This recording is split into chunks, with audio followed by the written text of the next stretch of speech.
Uttarakhand express में शुरुआत करेंगे बुलेटिन की और बात सबसे पहले देहरादून की, जहां कॉर्बेट में टाइगर सफारी मामले में हुई गड़बड़ी की सीबीआई जांच शुरू हो गई है। पेड़ों के अवैध कटान, वित्तीय अनियमितता का ये मामला है। सीबीआई ने विजिलेंस से मामले से जुड़े डॉक्यूमेंट मांगे हैं।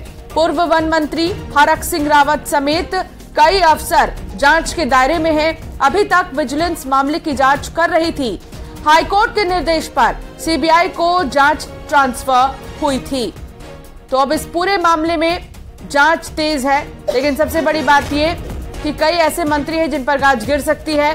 कॉर्बेट में टाइगर सफारी मामले में गड़बड़ी की सीबीआई जांच शुरू हो गई है। पेड़ों के अवैध कटान, वित्तीय अनियमितता का पूरा मामला है और सीबीआई ने विजिलेंस से मामले से जुड़े डॉक्यूमेंट्स भी मांग लिए हैं। पूर्व वन मंत्री हरक सिंह रावत समेत कई अफसर जांच के दायरे में हैं। अब जांच होगी, तमाम दस्तावेज खंगाले जाएंगे और अभी तक विजिलेंस मामले की जांच कर रही थी, लेकिन अब सीबीआई इस पूरे मामले की जांच करेगी। हाईकोर्ट के निर्देश पर सीबीआई को जांच ट्रांसफर हुई थी। विशाल गर्ग हमारे संवाददाता हमारे साथ जुड़ गए हैं। विशाल, इस पूरे मामले में अब सीबीआई जांच होगी और ऐसे में कई ऐसे बड़े मंत्री हैं जिन पर गाज गिर सकती है। बिल्कुल, देखिए 2018 का ये मामला है जब जंगल सफारी बनाने के लिए ये 215 करोड़ का एक पूरा बजट तैयार किया गया था और इस 215 करोड़ के बजट में कई तरह की अनियमितताएं देखी गई। कई जगह पर ऐसे भी मामले आए जहां पर परमिशन ही नहीं ली गई और ऐसे में वन मंत्री से लेकर के, क्योंकि जो पूर्व में तत्कालीन वन मंत्री थे हरक सिंह रावत, वहां उनसे लेकर के और शासन में बैठे कई अधिकारियों तक अब इसकी आंच आ सकती है, क्योंकि सीबीआई को मामला जिस तरह से ट्रांसफर हुआ और इससे पहले विजिलेंस जिस तरह से जांच कर रही थी और विजिलेंस ने पाया था कि जब उन्होंने ताबड़तोड़ हरक सिंह रावत के ठिकानों पर तहकीकात की थी या फिर छापेमारी कह सकते हैं कि उन्होंने की थी, तो तब वहां पर पाया था कि दो जनरेटर जो हैं वो वहां से बरामद भी हुए थे। तो ऐसे में कहा जा सकता है कि कई तरह की मुश्किलें पैदा हो सकती, बढ़ सकती है तत्कालीन वन मंत्री की भी और कई अधिकारियों पर भी इसमें गाज गिर सकती है, कहा जा सकता है। क्योंकि देखिए, जब ये जंगल सफारी बनने का जब प्रोजेक्ट तैयार किया गया था तो इसमें 150 पेड़ों के काटने की बात कही गई थी, लेकिन लगभग 6000 से ज्यादा पेड़ काट दिए गए थे। तो ये इस तरह के जो मामले सामने आए तो वो कहीं ना कहीं गंभीर थे और ऐसे में अब सीबीआई की जांच शुरू हो गई है और सीबीआई ने अब विजिलेंस से सभी डॉक्यूमेंट्स, सभी दस्तावेज को मंगाए हैं और अब ताबड़तोड़ एक बार फिर से कार्रवाई जारी होगी और कहा जा सकता है कि तत्कालीन वन मंत्री से लेकर के शासन में बैठे कई अधिकारियों तक इसकी आज पहुंच सकती है।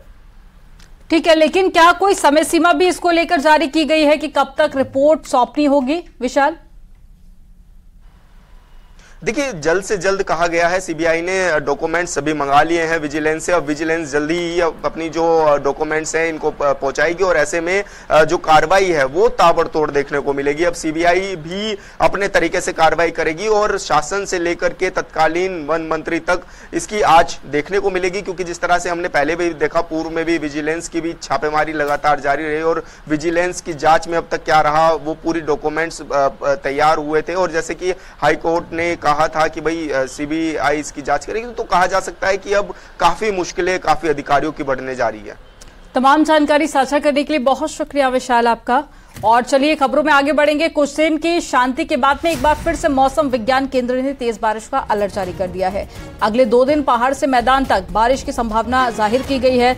मौसम विभाग ने बारिश का येलो अलर्ट भी जारी किया और मौसम विज्ञान केंद्र के मुताबिक 10 अक्टूबर तक उत्तराखंड से मानसून विदा होगा, यानी कि अभी थोड़ा वक्त और लगेगा, जिसके बाद में मानसून की विदाई होगी और आने वाले दिनों में तेज बारिश हो सकती है और ये येलो अलर्ट मौसम विभाग की तरफ से जारी किया गया है।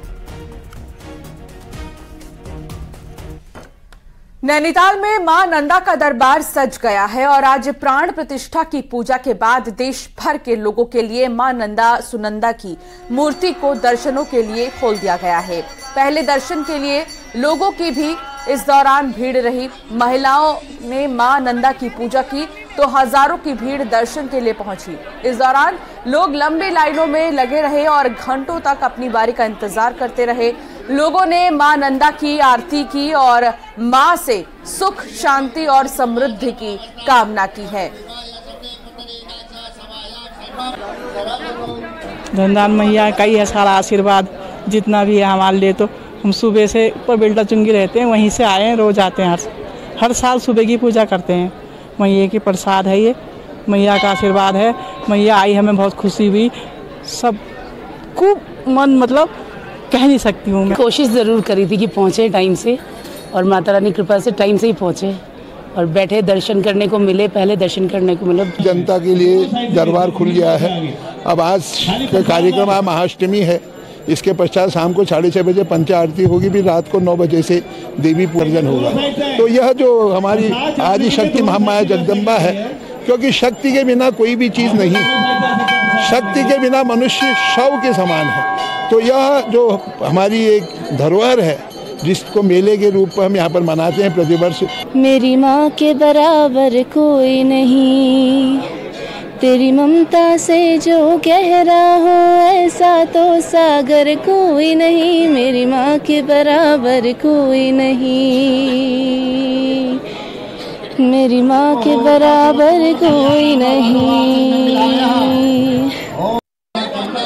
मां नंदा का दरबार सज चुका है और ये देख सकते हैं कि किस तरह से जो दरबार है वो सजा है और भक्तों के लिए मां नंदा सुनंदा की मूर्तियों को रख दिया गया है। और 3 दिन तक ऐसे ही देश भर के जो पर्यटक हैं वो इस तरह से मां नंदा सुनंदा के दर्शन कर पाएंगे।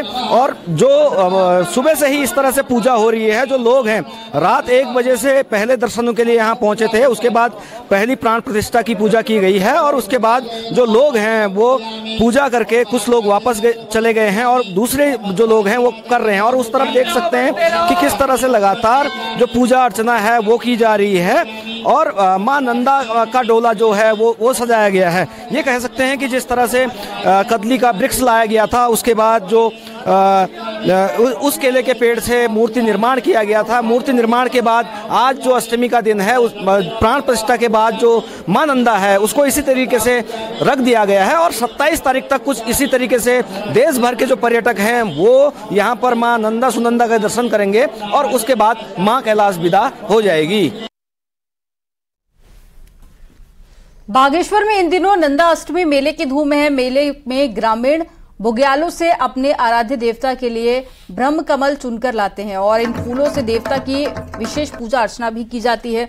इसके बाद में मेले में देव डोलियों के नृत्य के साथ में देवता अवतरित होकर ग्रामीणों को आशीर्वाद भी देते हैं। और एक और गरुड़ कोट भ्रामरी मंदिर में नंदा अष्टमी मेला शुरू किया गया, तो वहीं उच्च हिमालय में स्थित बधिया कोट में जोर शोर से मां भगवती की पूजा अर्चना की जा रही थी। साथ ही अब जिला प्रशासन भी इन मेलों को संवारने के लिए कैलेंडर बनाने की तैयारी में जुटा हुआ है।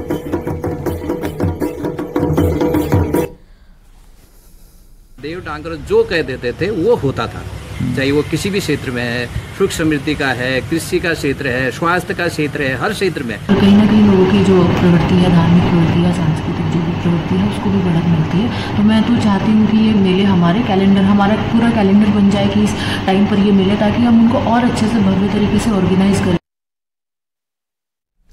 पिथौरागढ़ से खबर है, यहाँ घाट पिथौरागढ़ हाईवे बंद हो गया है। इतना ही नहीं, बिना बारिश के ही ऑल वेदर रोड पर भारी लैंडस्लाइड हुआ है। चुपकोट बैंड के पास भारी भूस्खलन हुआ है, जिससे रोड बंद हो गए हैं और रोड बंद होने से सैकड़ों गाड़ियां फंस गई हैं। हालांकि रोड खोलने की कोशिश की जा रही है।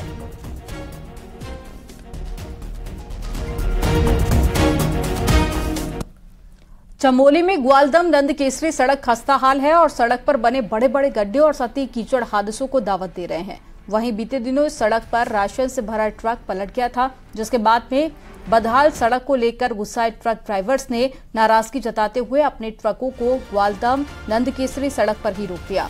ड्राइवर सड़क को जल्द से जल्द ठीक कराने की मांग कर रहे हैं। गाड़ियां फंस रही है गड्ढे में, दुर्घटनाएं हो रही हैं डेली। कोई इधर फंस रहा है, कोई उधर फंस रहा है और कोई नाली में, कोई दीवार पुस्तर टूट जा रहे हैं। हमारे भी छोटे छोटे बच्चे हैं, हम भी यहाँ गाड़ियां चला रहे हैं, तो हम जिस घाटी को पाल रहे हैं, जिस घाटी कोई सूद लेने वाला नहीं है हमारे लिए। इस रोड के लिए हमारी मांग ये है कि ये रोड, इस पर काम किया जाए, हम लोगों को चलने के लिए रोड की स्थिति सही की जाए। उत्तराखंड में 10 साल बाद लोकायुक्त की नियुक्ति होने जा रही है। 3 महीने में लोकायुक्त नियुक्त करने के हाईकोर्ट के आदेश के बाद इसे लेकर पहल शुरू हो गई है। बड़ी बात तो यह है कि इस बार बेहद सख्त कानून लागू होने वाला है। एक रिपोर्ट आपको दिखाते हैं।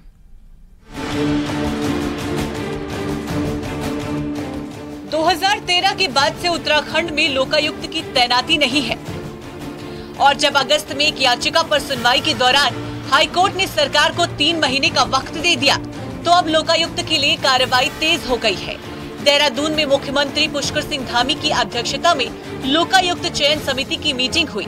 मीटिंग में स्पीकर रितु खंडूरी, नेता प्रतिपक्ष यशपाल आर्य, हाईकोर्ट के चीफ जस्टिस के प्रतिनिधि शामिल थे।